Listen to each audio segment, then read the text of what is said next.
All right, Doug, so where are we at here? What are we drinking? We are drinking, well, I don't know what you're drinking, but I'm drinking a hot chocolate from Boon Boona, coffee shop here in Renton.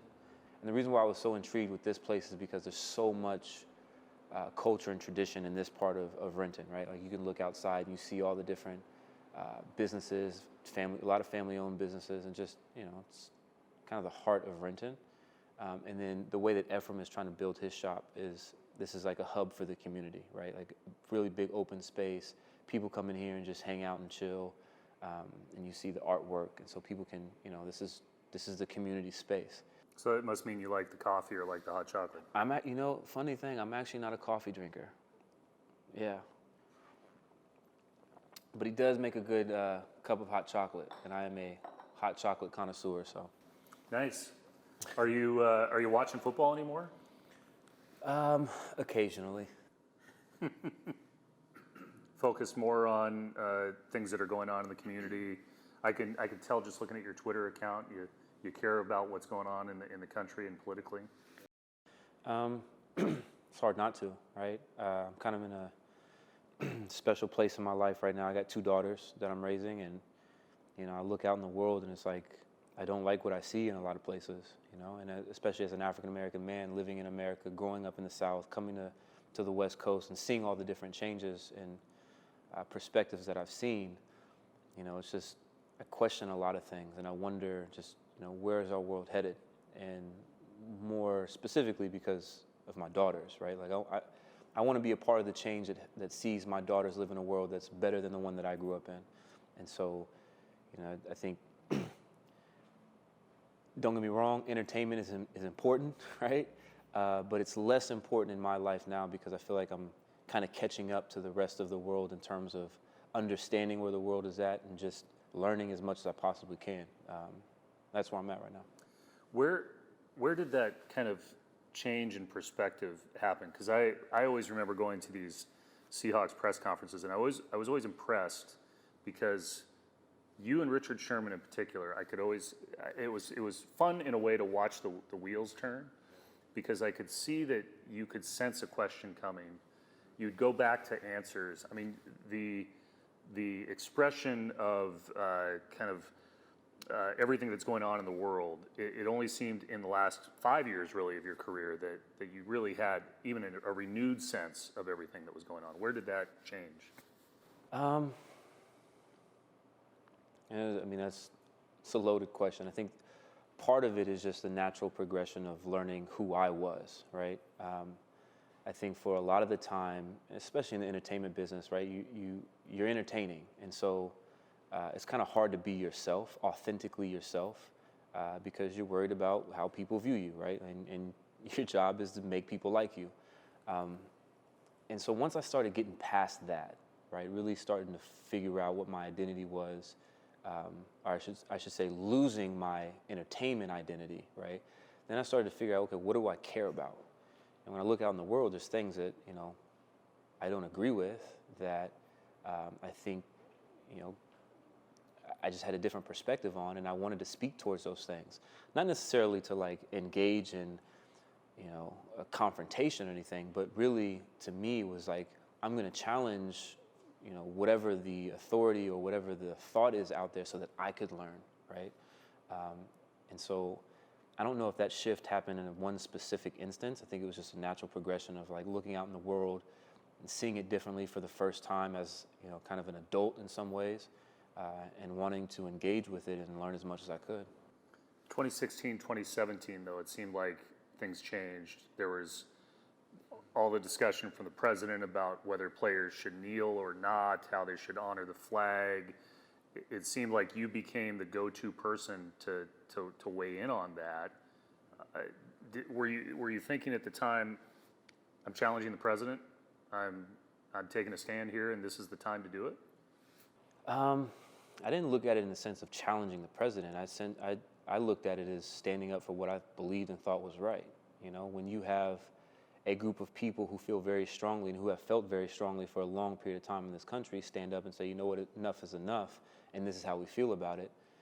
And then you have somebody who doesn't take, it's in the most important one of the most important offices in our country, and doesn't take the time to be empathetic to that large group of people, that there's a problem to me about that.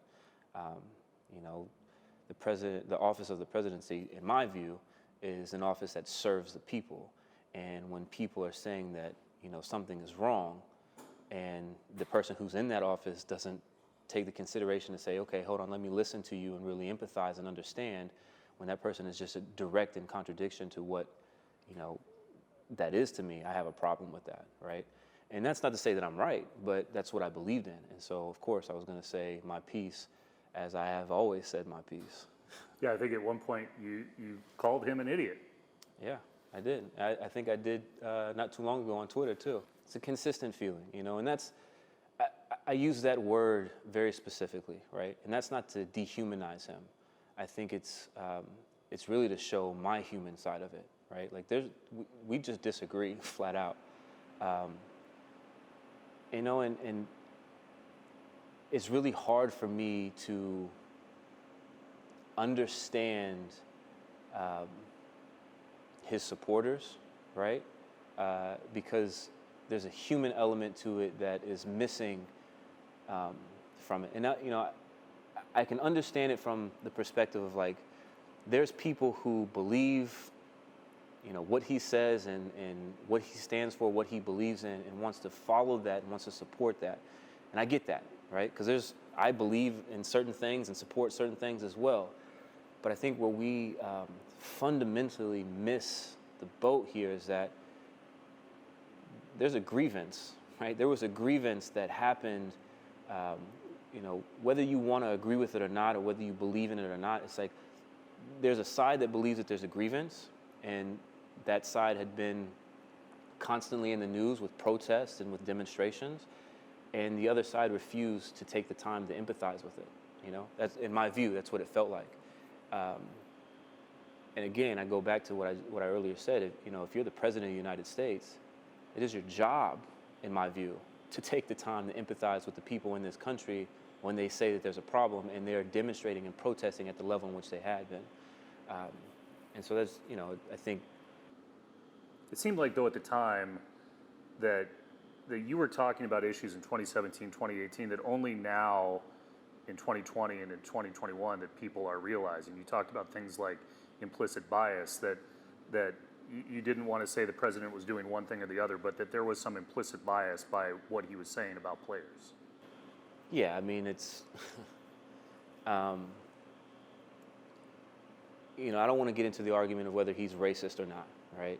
Whether he is or not, it doesn't matter. It's the fact that he didn't treat human beings like human beings who wanted to be accepted, seen, and accepted for who they are. And again, like, if you're, you know, if you're the president of the United States, I feel very strongly that that's your obligation. That's why you're in office. And granted, you know, I know there's 74 million people who voted for him who think that he saw them and represented them. But I think, and I think majority of people would agree with me, we haven't been this divisive as a country in a very long time, right? The rhetoric that we've all heard is just, it's exponential. And maybe that's, you know, maybe I'm naive to that because I'm just now, you know, seeing the world from this lens, from this perspective. But it just seems that we're much more divisive than we have been. Diverse too, but you know, I would think that back then I was just starting to see it, and I was speaking about what I was feeling at the time. You know, and as a black man in this country who grew up in the South, there's a lot of things that I've seen and perspective that I have that, you know, a lot of the world doesn't have. And so being able to share that and connect it with what was going on at the time, I think, yeah, there's, you know, some people just have experiences that other people don't have. And when you speak to them, they don't know, they don't understand it, they don't recognize it until, you know, it's on their TV screen several times, and you can't run away from it. And everything that you were discussing in 17 and 18 applies to what was happening in the summer of 2020 and the murder of George Floyd. Yeah. I mean, when you look back at the fight that you were fighting then, how it applies now, and the fact that now eyes that may have been closed are now open. I mean, what do you think? I think it was inevitable, right? I think we want progress to happen so quickly, and it needs to in a lot of ways. But at the end of the day, we're still human beings, and we're still evolving, right? And I think there's some grace in there. There's some understanding, right? You know, the way things were 100 years ago, right? Nobody would fathom them today. Even though there are some things that are still screwed up and need to be changed and that did exist 100 years ago, we have progressed, we have evolved, and there's always going to be resistance to that progression, and that's okay, right? That's how we refine it, that's how we learn. And so I don't know, I just think that, you know, there is an opportunity here because I think more people, like to your point, more people's eyes have been open, which requires us to have more dialogue, right? And those people whose eyes have been open, who are now curious to what has been going on in the world, it's I don't want to say it's their responsibility, but I do think I would encourage them to ask more of those questions, right? Be curious. Things that they are now seeing that they didn't know before, didn't understand before, continue to ask those questions because that's the only way that we're going to grow together. Certain things have changed, and you were a part of it. I-940, you went down to Olympia, you met with people very quietly, you met with mayors, you met with the Attorney General, you wrote a letter to Congress for a bipartisan bill on sentencing reform. Wasn't exactly what you were looking for, but there were some changes there. I mean, why take it to that level, get so involved in trying to craft legislation and do it in the way that you did, which was very quietly?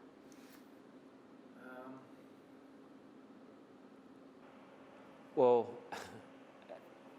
I don't want to say quiet was intentional, right? It's just how it happened, right? You have conversations with people, and I'm trying to learn. I'm trying to learn as much as I can, and like, there's nothing to say about that, right? I'm just learning. But I also think that it was important, looking back on it, that there was some authenticity there, right? Like, look, I don't have the answers. I'm trying to learn from you, and I'm going to share with you how I feel about this, whether it's right or wrong. The reason why I'm sharing it is because I need your feedback, constructive feedback, so I can learn and grow, right? As we all do. You know, one example is we talked about, we dove really deeply into cameras, body cameras for police officers. And you know, it was so strange. Like, initially I was all for it, right? Like, of course, body cameras, why not body cameras? But then the nuance of, okay, what would that take, right? Specific situations, like, you know, one officer shared with me, he says, okay, so what happens if I'm talking to a young lady who is in a situation where, you know, she's sharing very vulnerable information, you know, is that on the camera? Because then that footage then is supposed to be public domain. You know, and that was a pointed question, and I really had some conflicting thoughts there. And then, you know, aside from the emotional part of it, the logistical, technical part of it is, where is this footage going to be stored, right? It's going to cost a lot of money to store this footage. And the municipalities that are running this, some of them don't have the money to do it. So where's the funding going to come from? All of those things are just, you know, obstacles to overcome, because in the end, I did believe that having cameras, body cameras on the police officers was important to have, an extra set of eyes just for accountability and transparency.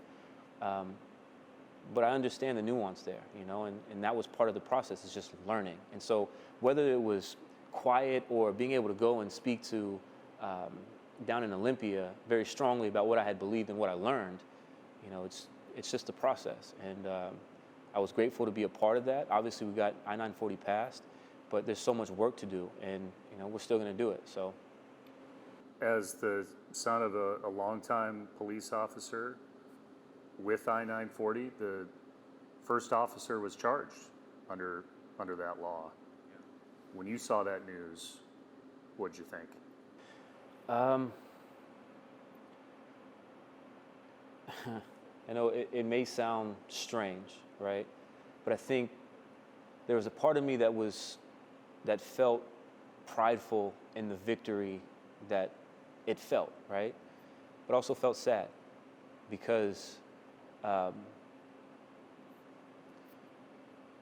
these are human beings that we're dealing with, and whether these cases that we see constantly on the news, whether it's a case of, an accident or malicious intent, these are still human beings, right? And there's a level of empathy. I see a therapist all the time, right? And we're uncovering things about my personality that stemmed from my childhood that I didn't see, that I didn't recognize. And I think for people just in general, we all have these things. And so whether you are a doctor, a teacher, a police officer, right? There's these things that are inside of you that you may not really be aware of. And so, I-940 it is a victory for the people. I wholeheartedly believe in that. But it's still sad that, we haven't really fixed the problem. I think I-940 is a step in the right direction, but in terms of really understanding human nature and human psychology to the level in which we say things like this are rare, we're not there yet. And so it was sad at the same time. The bill that was passed by Congress, which was not the one that you necessarily wanted on sentencing reform, did that go far enough? Do you think more needs to be done? For that specific bill, I think we knew that there was going to be some give and take, right? It's just the game of politics. But in terms of, justice reform in general, no, there's still a lot that needs to be done. And there's a lot of conversations being had now. There's a lot going on in our world that's forcing these conversations, and I think people are starting to come around to understanding different perspectives. And whether that pushes, certain legislation forward or not is kind of irrelevant at this point. It's more so just having these conversations, right? People are revealing their positions, revealing who they are, but also some people are opening themselves up to learning more, to being curious. And so I think that part of this process is important and vital to the next steps of whatever our world looks like in the future. So all this work led to the Medal of Distinguished Service from King County in 2018. And I do remember, it stands out in my mind, that's why I ask you about quiet leadership. You came into the room, you sat in the back of the room, you didn't ask for any attention, they gave you the award, and you left without talking to the media. But it shows that you've gained the respect of people in your now adopted hometown, in your community here in Renton, King County. And you're trying to use that as well to build a community center. Why put all your interest now in building that community center here in Renton?